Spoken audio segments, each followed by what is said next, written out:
வணக்கம் அன்பர்களே, நான் உங்கள் சயின்டிஃபிக் வேதிக் அஸ்ட்ராலஜர் அஸ்ட்ரோ ஆரஞ்சி பேசுகிறேன். நல்லது நினைப்போம், நல்லதே நடக்கும். தொடர்ந்து நம்மளுடைய சேனலில் பார்த்தீங்கன்னா வீடியோஸ் தொடர்ந்து பார்த்துட்ருப்பீங்க நம்புகிறேன். நம்மளுடைய ஜோதிட கருத்துக்கெல்லாம் பார்த்தீங்கன்னா அறிவியல் சார்ந்து சயின்டிஃபிக் வேதிக் அஸ்ட்ராலஜி முறையில் எந்தவித மூட நம்பிக்கைக்குள்ளே போகாமல் மிகைப்படுத்தாமல் உள்ளது உள்ளவாறு நம்ம பார்த்துட்ருக்கோம். எப்படி ஒரு கர்மா நம்மளுடைய வாழ்க்கையில் சம்பவங்களாக மாறுகிறதுங்கிறத நம்ம துல்லியமாக அந்த ஒளி தத்துவ அடிப்படையில் பார்த்துட்ருக்கோம். அந்த வகையில் பார்த்திங்கன்னா நம்மளுடைய எல்லா ஜோதிட பதிவுகளும் அந்தந்த ராசி அந்தந்த லக்னக்காரர்களுக்கு அந்தந்த நேரத்தில் எந்த மாதிரி ஒரு விஷயங்கள் வாழ்க்கையை நமக்கு கொடுக்க காத்திருக்கிறது, எது மாதிரி முடிவுகள் எடுத்தால் பெட்டராக இருக்குங்கிற விஷயத்தை சொல்லி உத்வேகப்படுத்தி மனசை ஊக்கப்படுத்தி நல்லா ஒரு மோட்டிவேஷ்னல் வீடியோஸாக நம்மளுடைய வீடியோஸ்லாம் வந்துட்டுருக்கு.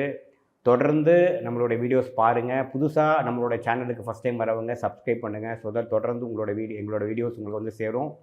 அதே மாதிரி உங்கள் ஃப்ரெண்ட்ஸ் அண்ட் ரிலேட்டிவ்ஸ்க்கு ஷேர் பண்ணுங்கள், லைக் கொடுங்க.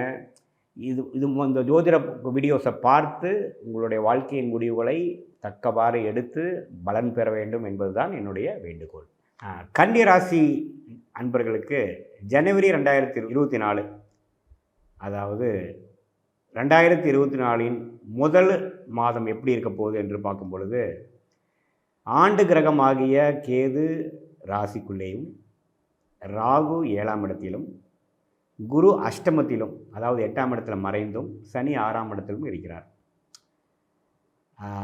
மாத கிரகங்கள் என்று சொல்லப்படுகிற செவ்வாய் சூரியன் 4ஆம் இடத்தில் தனுசில் இருக்கிறார். புதன் சுக்கிரன் விருச்சிகத்தில் 3ஆம் இடத்தில் இருக்கிறார். இப்போது ஜனவரி 7ஆம் தேதி புதன் 3ஆம் இடத்திலிருந்து 4ஆம் இடத்துக்கும், ராசி அதிபதியாகிய புதனே 3லிருந்து 4க்கு போகிறது சிறப்பு. ஏன்னா 4ஆம் இடத்துல போய் 10ஆம் வீட்டுக்கு கனெக்ட் ஆகிறார். 10ஆம் வீட்டு மிதுனத்தோட வீட்டுக்கு கனெக்ட் ஆகிறது ஒரு அருமையான விஷயம். அதே சமயத்தில் சுக்கிரன் 3ஆம் வீட்டிலேருந்து 4ஆம் வீட்டும் ஜனவரி 18ஆம் தேதி தை மாதம் பிறந்ததுக்கப்புறம் மாறுறதும் ஓரளவுக்கு நல்ல ஒரு மேன்மை தான். ஒரு ராஜயோகாதிபதி ஒரு அருமையான ஒரு கிரகம் கன்னிராசிக்கு. ஸோ 4ஆம் இடம் வலுப்பெறுகிறது. அதே சமயத்தில் தொழில் ஸ்தானமும் வலுப்பெறுகிறது ஜனவரி மாதம்.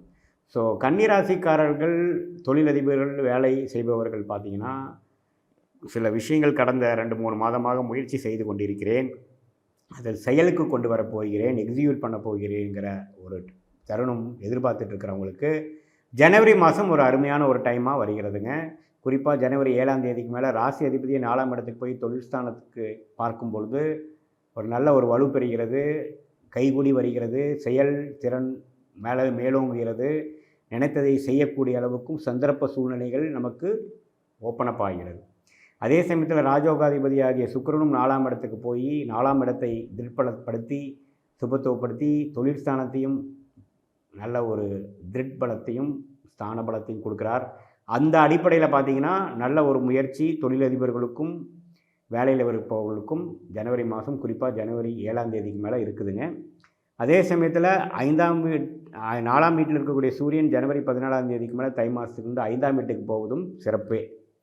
நல்ல ஒரு விஷயங்கள் ஃப்ளோவில் போகுது. ஒன்று ஸ்டார்ட் பண்ணேன், அது அடுத்தடுத்து அப்படியே போயிட்டுருக்குங்கிற மாதிரி ஒரு நல்ல தருணங்களை குறிக்கக்கூடிய ஒரு கிரக அமைப்புகள் தான் அது.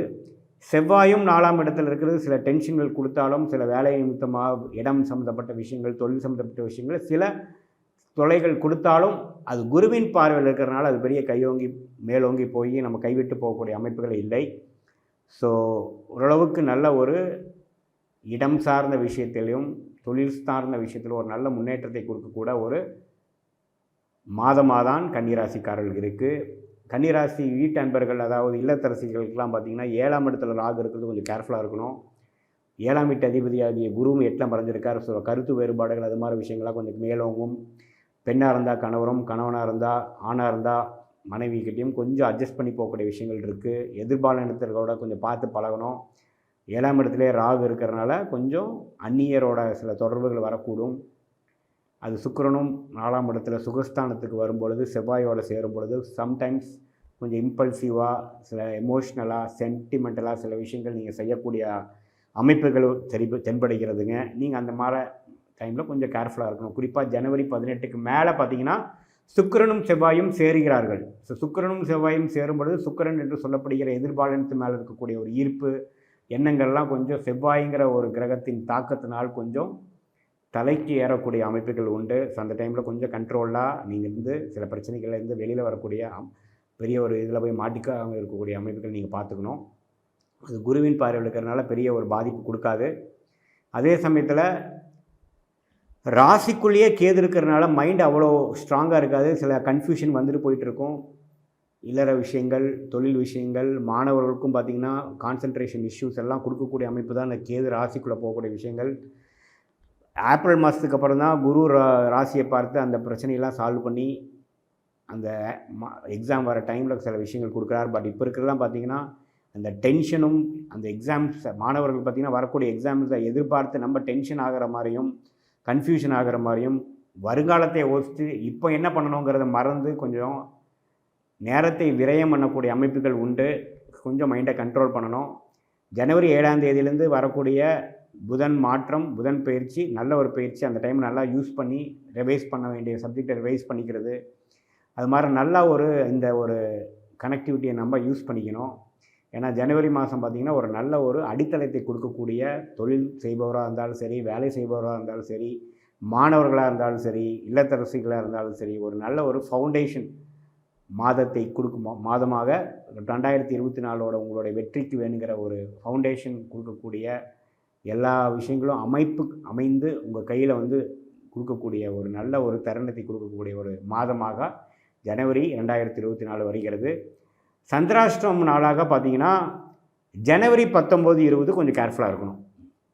ஜனவரி 19, 20 சந்திராஷ்டமம் நாட்களாக கன்னிராசிகளுக்கு வருகிறது. அன்றைய தினம் மேஷராசியாக வரனால, கன்னிராசிக்கு அது 8ஆம் ராசியாக வரனால சந்திராஷ்டம் நாட்களாக இருக்கிறது. 19, 20ஆம் தேதி ஜனவரி மாதம் கொஞ்சம் புதிய தொடக்கங்கள் எதுவும் பண்ணாமல், புதிய முயற்சிகள் செய்யாமல், தூர பிரதேசம் போகிறது, லாங் டிஸ்டன்ஸ் ட்ராவலிங்லாம் கொஞ்சம் அவாய்ட் பண்ணி பொறுமையாக நிதானமாக இருப்பது நன்று. இதுவரை இந்த ராசிக்காரர்களுக்கு கோச்சார முறையில் எப்படி கிரகங்கள் இருக்கிறது, அதனால் எப்படி இந்த வருங்கூடிய காலம் எப்படி இருக்க போகுதுங்கிறத நம்ம பார்த்தோம். நீங்கள் என்ன நேயர்கள் புரிஞ்சுக்கணுன்னு பார்த்தீங்கன்னா, இது கோச்சார பலன்களே தவிர இது உங்களுடைய ஜென்ம ஜாதகத்தில் எந்த நட்சத்திரத்தில் பிறந்தீங்க, என்ன நேரத்தில் பிறந்தீங்க, என்னென்ன தசாபுக்திகள் நடந்துகிட்ருக்குது அப்படிங்கிற பொறுத்து தான் துல்லியமான பலன்கள் எடுக்க முடியும். இது பொதுவான பலன்களே தான். இப்போ நான் சொன்னதில் பார்த்தீங்கன்னா, இந்த ராசிக்கு நான் சொன்ன நல்ல பலன்கள்லாம் ஓரளவுக்கு அதிகமாக நடக்கணும் அப்படின்னா உங்களுக்கு நல்ல தசாபுக்திகள் நடக்கணும். அதே சமயத்தில் நான் சொன்ன சாதகமற்ற பலன்கள் இருக்குது அப்படின்னு நான் சொன்னது கொஞ்சம் தூக்கலாக நடக்குது அப்படின்னா உங்களுடைய சாதகம் இல்லாத சில தசாபுக்திகள் நடக்குதுன்னு அர்த்தம். ஸோ மெயினாக நம்மளோட தசாபுக்திகள் எப்படி இருக்குது பொறுத்து தான் இதோட நல்ல பலன்களும் சாதகம் இல்லாத பலன்களும் மேலையும் கீழையும் போகக்கூடிய, அதாவது அதிகமாக நல்ல பலன்களா அதிகமாக கெட்ட பலன்களாங்கிற ஒரு விஷயங்கள் மாறக்கூடிய தருணம் உங்களுடைய தசாபுக்திகள் உங்கள் ஜென்ம ஜாதகத்தில் தான் இருக்குதுன்னு தெரிஞ்சுக்கணும். அதனால் ஒரு முக்கியமான முடிவு எடுக்கிறீங்க, வாழ்க்கையில் முக்கியமான முடிவு எடுக்கிறீங்கன்னா கண்டிப்பாக உங்களோட ஜென்ம ஜாதகத்தை ஒரு ஜோதிடர்கிட்ட பார்த்து தான் முடிவு பண்ணணும். இது ஒரு 50% ஒரு ட்ரெண்டாக உங்களுடைய ஒரு ஜென்ரல் அமைப்பு எப்படி இருக்குது இந்த ராசிக்குங்கிறதான் நம்ம இந்த வீடியோவில் பார்க்குறோம். இதே தொடர்ந்து மாதம் இதே மாதிரி ராசியை நீங்கள் ஃபாலோ பண்ணுறப்போ ஓரளவுக்கு நீங்கள் ஒரு 80-90% உங்களுடைய அமைப்புகள் எப்படி போகுது, வாழ்க்கை அமைப்பு எப்படி போகுது உங்களால் ரிலேட் பண்ண முடியும். மீண்டும் மற்றொரு காணொளியில் சந்திப்போம். நன்றி, வணக்கம்.